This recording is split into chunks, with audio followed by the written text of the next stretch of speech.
आपने डाबर का नाम सुना होगा। इस कंपनी का नाम आते ही आयुर्वेदिक प्रोडक्ट्स बनाने वाली कंपनी का ख्याल आता है।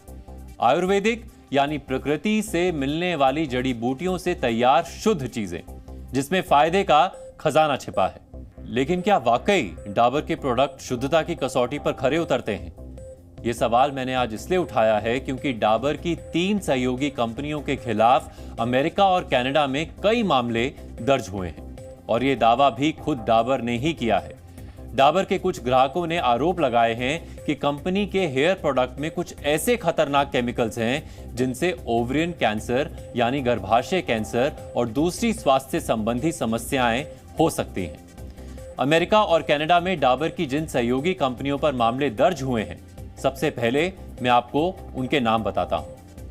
इनमें पहली कंपनी है नमस्ते लैबोरेटरीज LLC, दूसरी कंपनी है डर्मोवीवा स्किन एसेंशियल्स और तीसरी कंपनी है डाबर इंटरनेशनल। डाबर इंडिया की तरफ से शेयर बाजार को जो जानकारी दी गई है उसमें कहा गया है कि नॉर्दर्न डिस्ट्रिक्ट ऑफ इलिनॉय में इन मुकदमों को एक साथ सुना जा रहा है। 5400 अलग अलग केसेस में डाबर के खिलाफ यह दावा किया गया है कि इनके हेयर प्रोडक्ट महिलाओं में बच्चेदानी का कैंसर और गर्भाशय का कैंसर दे सकते हैं। अमेरिका और कनाडा में डाबर पर जो 5400 केसेस चल रहे हैं, ये केस हेयर रिलैक्सर प्रोडक्ट से जुड़े हैं।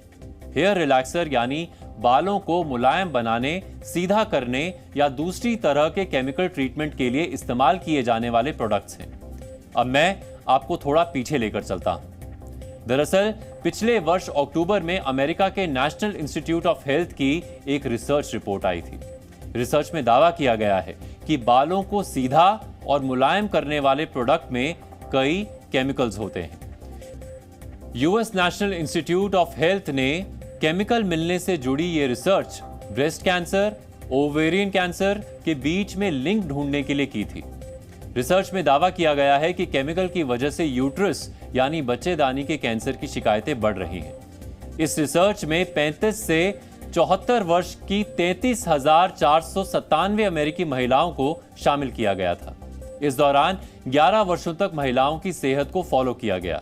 इस दौरान 378 महिलाओं में कैंसर के केस सामने आए।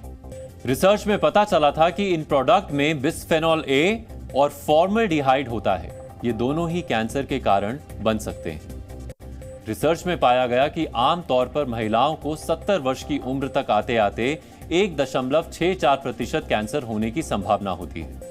लेकिन वो महिलाएं जो इस तरह के केमिकल वाले प्रोडक्ट इस्तेमाल करती हैं, उनमें ये खतरा बढ़कर 4.05% देखा गया है।